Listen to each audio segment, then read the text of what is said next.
orang dia ambil dari mimpi, diturunkan dalam mimpi dia. Sebab benda ni bukan sebarangan boleh dibuat dan orang yang tak cukup semangat kata orang tak boleh menenun.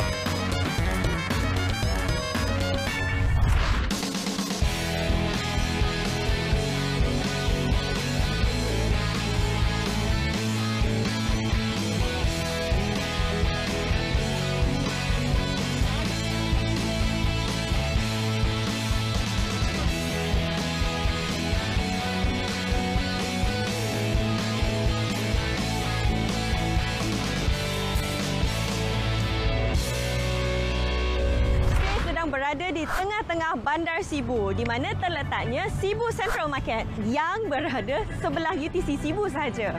Perlu difahamkan juga, tamu ni dibuka setiap hari dari pukul 6 pagi sampailah ke petang. Tapi paling ramai pengunjung adalah hujung minggu. Ianya bagaikan satu one stop lah kalau nak dikatakan. Sebab dari Sungai Long, dari Kapit, dari Kenawit, semuanya datang ke sini, letak barang dan juga jual dan juga membeli kraft tangan, sayur, ikan, segala-gala lah ada kat sini. Faye pun lama tahu tak datang sini. Jadi Faye sangat-sangat teruja nak masuk, nak bagi korang rasa macam mana rasa berjalan dalam tamu di Sarawak ini. Ramai, kita berjalan.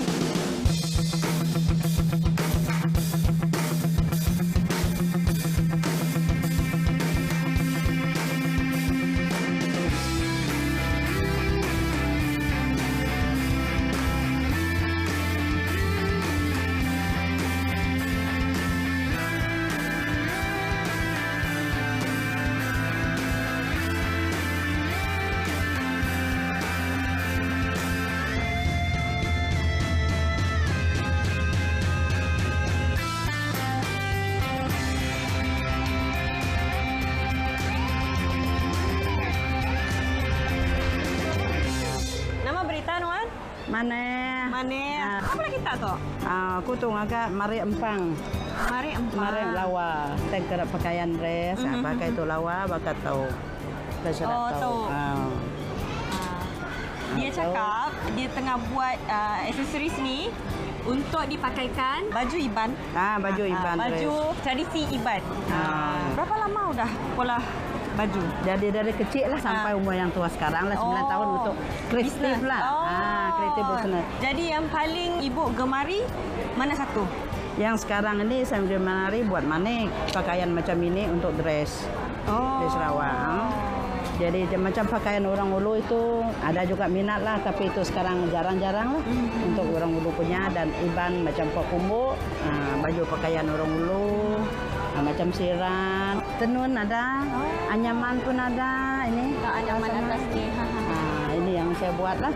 Tak semua orang ada kesabaran yang tinggi untuk siapkan kraft tangan yang halus-halus macam ni. Saya pun belum tentu ada kesabaran untuk siapkan walaupun satu gelang.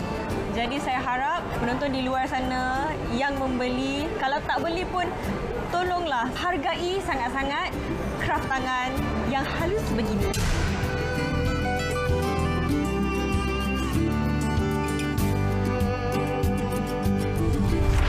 Assalamualaikum. Di tangan saya adalah kain sirat. Kain sirat digunakan oleh kaum masyarakat Iban dan hanya digunakan oleh kaum lelaki sahaja. Dalam episod ini, saya akan membawa anda meneroka khazanah fabrik masyarakat Iban. Bersama saya, Faye Kusari dalam Lensa Fabrik.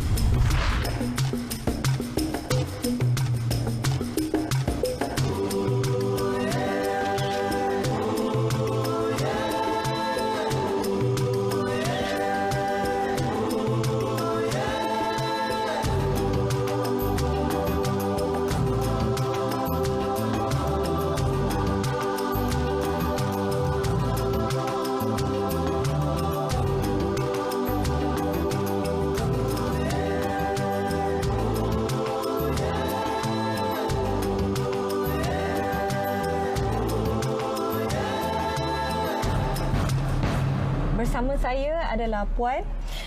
Saya Puan Sijah, berasal dari Pasai Siong Sibu dan merupakan seorang ketua kaum juga di Sarawak. Saya nak tanya ni, kain sirat ni apa sejarahnya? Yang indahnya, yang cantiknya hikayat kain sirat ni hanya orang lelaki yang memakai dan dia diperbuat daripada sejenis tumbuhan hidupan liar, iaitu pokok lemba. Kita buat dengan warna asli, dengan daun pokok hutan, dengan kulit-kulit dia sekali. Jadi benda ni dah ada sejak dari seawal zaman tamadun orang Iban dahulu.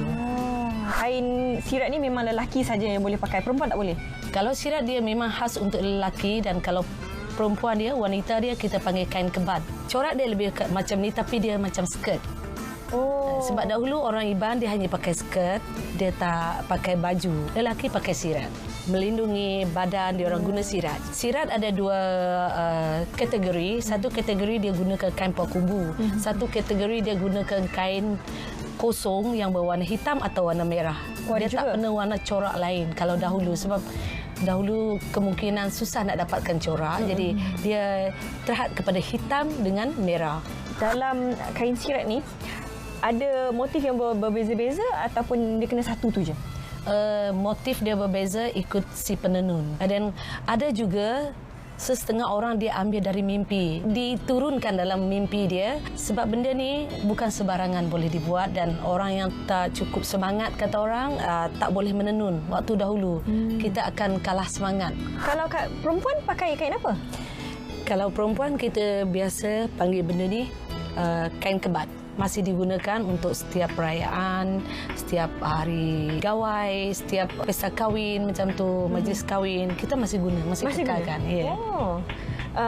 Kalau kain kebat ni dia ada fabrik lain juga? Tak. Kain kebat ni dia hanya guna kain jenis ni je. Kalau kita guna kain lain, nama dia dah lain dah. Ada kain burik, ada kain karap. Jadi nama dia berbeza-beza. Tapi ini yang biasa kita dengar, kain kebat. Kain kebat. Yeah. Jadi motif dia akan berbeza ke dia sama je? Yang untuk perempuan ni dia lebih lembut sikit. Tak macam untuk kain sirat tadi dia lebih berjiwa maskulin lagi, pahlawan lagi. Jadi berbeza kena sikit. garang sikit, bunga-bunga sikit nampak dia. Contoh dia, okey. So kita tengoklah perbezaan. Yeah. Ini untuk lelaki dan ini untuk perempuan. So kita nampak dia nampak macam ni nampak macam flora sikit. Flora sikit. Yang ni nampak kuat sikit. Kuat ataupun lebih dominan. Ya. Yeah. Jadi kain kebat ni digunakan, ni kain dia pakai skirt. Pakai skirt. Okey, lepas tu dia kan pakai skirt je. Lepas tu dia ada pakai benda lain. Dia aksesori Iban ni dia banyak. Lepas kita pakai skirt, kita kena pakai rawai. Rawai tu dekat antara jarak punggung dengan pinggang kita sini. Jadi kalau dahulu dia original kita pakai tembaga, swasta. Jadi sekarang kita tukar kepada duit shilling yang bertingkat-tingkat. Jadi kena ada benda tu semua baru dia lengkap. Ni tadi yang pakai untuk wanita juga. Ini juga untuk wanita. Ni pakai kat mana? Selampai. Dahulu dia kita tak ada baju dalam. Jadi kita ambil ni untuk balut area dada kita. Maksudnya untuk dari tutup dari itu ke belakang, sampai ke belakang, and then dia diletakkan dari luar. Dia jadi X macam tu. Faham. Sempang macam tu kan. Faham. Jadi yang macam ni pun sama juga. Yang ni kira dah lengkap. Dia ada duit shilling di bawah.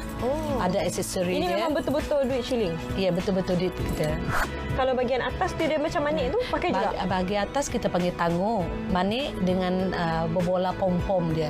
Jadi ataupun manik pelaga dia. Pembikinan kalau yang tradisional dengan moden ada beza? Kalau tangguh moden dia cuma guna satu tali.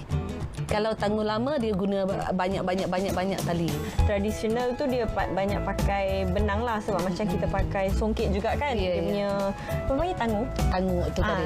Dia kena buat, sebab dia buat manik ni dia tak boleh pakai mesin. Dia kena pakai tangan. Saya nak tanya, kain sirat pun ada yang moden dengan yang tradisional kan? Ada. Yang tradisional dipakai macam mana?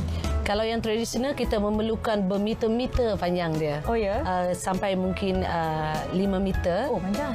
Sebab dia perlu ditarik ke atas, lepas tu kita perlu lilit sekeliling pinggang baru diikat.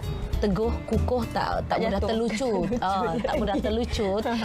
Kalau yang moden, sejenis cawat. Yang ini untuk budak-budak. Ini untuk orang dewasa pakai. Hanya masukkan dan terus tarik. Kalau dahulu orang guna sirat, dia perlukan ada tikai burit, tikai lampit tadi kan, untuk sebab dia orang duduk di tanah, tepi-tepi ni kan tajam.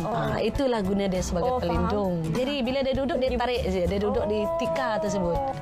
Burit dalam bahasa orang Iban adalah punggung. Macam tu. Okey, kalau lelaki aksesoris kepalanya? Ini topi tunjang. Ya. Jadi pakai bulu bulu merak. Tapi merak ni dia tak berwarna-warni. Ni merak Borneo. Warna dia lebih kelabu, coklat macam tu. Lebih kepada macam inilah yang bulat-bulat ni. Ya. Dia tak pakai macam burung kenyalang punya bulu pula. Ada. Tapi susah kita nak dapat. Sebab satu sangat nak dapat. Kita tak dibenarkan untuk memusnahkan burung tersebut, membunuh burung tersebut. Jadi saya dia panggil burung dari kayangan kan? Saya ada aksesori kepala dia tapi bukan yang asli. Plastik je yang menyerupai, tak bertanduk juga, warna kuning. Sangat cantik kan, sangat gah bila kita memakai dia.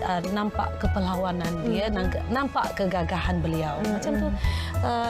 Tak lengkap lah kalau tak ada topi dia ni. Kalau perempuan dia ada pakai apa-apa juga? Ada. Perempuan kita panggil dia sugu tinggi. Dia diperbuat daripada gangsa. Ada juga dia diperbuat daripada seperti keemas-emasan sedikit. Wajib dipakai jika seseorang wanita tersebut ingin menggunakan kostum Iban. Pakai dari kepala sampai ke kaki, sampai ke ujung kaki. Aksesori dia mesti penuh. Yang kepala tu dia ada melambangkan apa-apa tak? Mengikut tempat, mengikut bahagian. Kalau di bahagian Bintulu, Miri, Kuching mungkin dia ada berbeza sedikit. Walaupun dia sama kaum tapi motif dia mungkin berbeza di satu tempat ke satu tempat.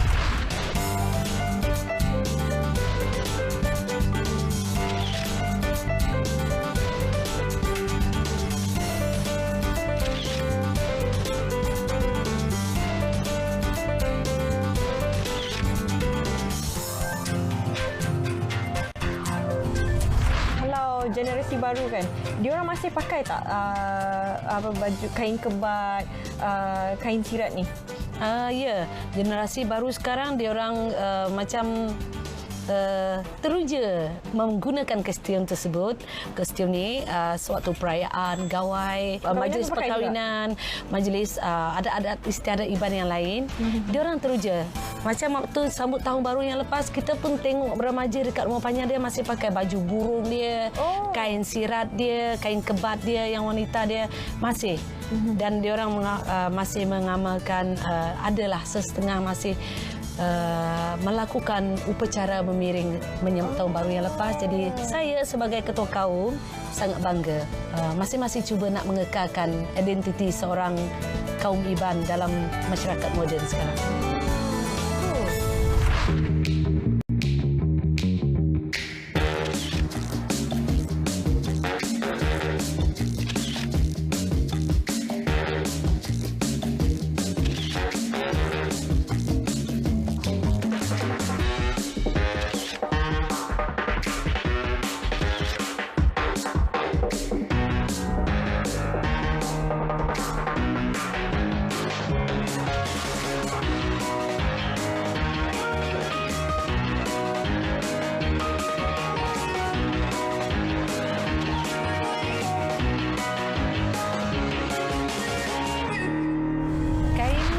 Kebat dan kain sirat ini sekarang dah diiktiraf, dinaik taraf oleh Kerajaan Negeri Sarawak sebagai kain nasional kita bangsa atau kaum orang Iban. Jadi kain ini dah pun kita promosi dia sampai ke luar negara dan cuba memertabatkan kain kebat dengan kain sirat ni ke mata dunia. Apa pandangan orang luar tentang kain sirat dengan kain kebat? Satu yang kita sangat-sangat terharu, mereka kata wow, amazing. Jadi mereka sangat-sangat suka dengan kisah, dengan kraf tangan kita yang sangat halus. Seni yang sangat halus ni perlu dipertahankan dan perlu diangkat martabat dia supaya dia tak lapuk di zaman. Jadi pemakaian kain sirat dan kain kebat ni memang sudah sampailah dekat luar negara. Ya, sudah kita perluaskan. Sudah kita buka mata dunia, kita ada sesuatu yang unik dalam masyarakat orang Iban di Malaysia. Jadi kita sebagai orang Iban sangat bangga bila hasil kita sampai ke luar negara. Apa harapan Puan Sijah terhadap perkembangan pakaian sirat dan kain kebat? Ya. Saya sangat-sangat berharap suatu masa nanti kain kebat dan kain sirat ini akan digunakan di masyarakat luar. Seperti kita juga ingin mencuba pakaian kaum lain. Jadi diorang tengok motif, tengok corak yang cantik, diorang teruja nak menggunakan. Dan kita bangga untuk mempamerkan pakaian tersebut di mata dunia luar. Indai, apa beza kain bidang dengan kain sirat? Kain bidang ni kita buat, dia tenun dia besar, dia khas untuk buat baju. Terutama macam baju burung, khas untuk orang lelaki pakai. Itu kita panggil baju burung.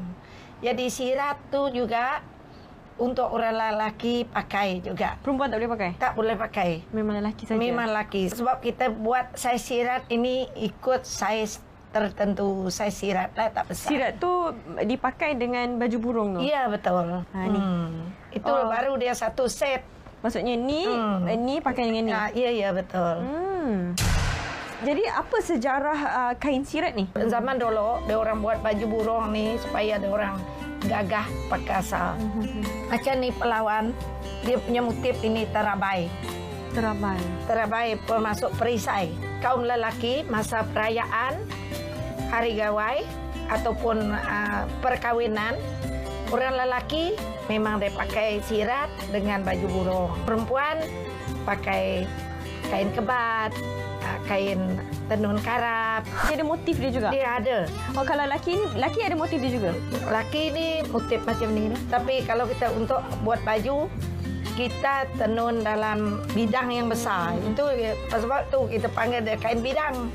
Jadi kain bidang tu dia boleh kita buat dia besar, tenun dia besar, lepas tu kita boleh gunting dia, buat baju fashion dia. Sirat ni maksudnya kainnya panjang dan kecil? Kecil dan panjang sebab dia ikat di pinggang laki sahaja. Indai, saya nak tanya. Jadi kain bidang dan kain sirat, dua-dua cara dia berbeza? Tak berbeza. Kurang lebih sama. Kalau macam kain sirat tu, dia mau tenunan puak, kita buatlah macam proses tenunan puak. Tapi misal kalau dia nak tenunan karap, kita buatlah macam tenunan karap. Dia macam ni. Oh, lain. Ini tenunan karap. Sebab kita ada tenunan karap, ada tenunan puak, ada tenunan songket. Kalau tenunan karap, bahan dia lain sikit. Alat-alat dia. Oh, alat memang alat dia lain, benang dia lain. Yang ni, kalau tenun karap, kita cari benang yang tak pandai luntur juga. Supaya kalau orang tu kena hujan kah, kena basah kah, dia tak luntur. Sebenarnya dia kosong. Lepas tu baru kita masukkan dia punya ni motif ni, bunga ni. Macam kain tenunan songket, Terengganu, Pahang. Macam tu lah kurang lebih. Hanya cara rumah tenun kami aja berbeza. Cara menenun dia kurang lebih. Jadi kalau kain macam ni, berapa lama prosesnya? Kalau macam ni dalam 1 bulan. Ini yang dipakai? Dia satu depan, satu belakang.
Boleh. Boleh.